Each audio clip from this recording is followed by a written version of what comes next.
आज हम लोग पढ़ेंगे एपिसोड 9, जिसमें पहले एक हम क्वेश्चन पढ़ेंगे।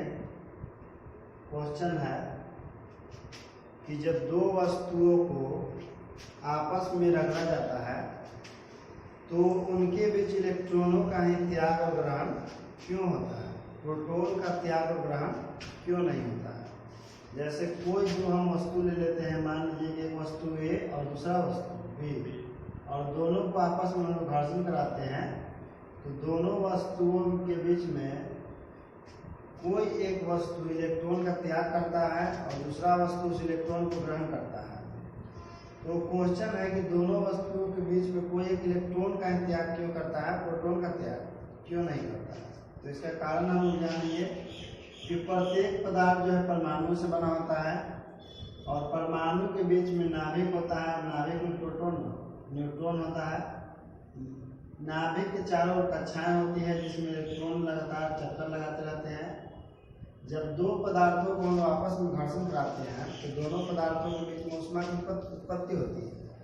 वह ऊष्मा किसी पदार्थ द्वारा अवशोषित होती है।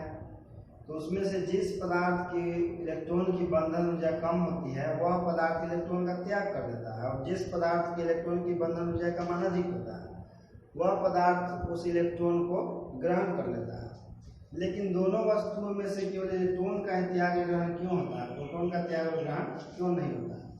तो उसका कारण है कि प्रोटॉन जो है परमाणु के नाभिक में होते हैं और घर्षण के दौरान दो पदार्थों के बीच में जो ऊष्मा की उत्पत्ति होती है तो उस ऊष्मा की मात्रा इतनी नहीं होती है कि नाभिक को तोड़ करके और प्रोटॉन को बाहर निकाल सके।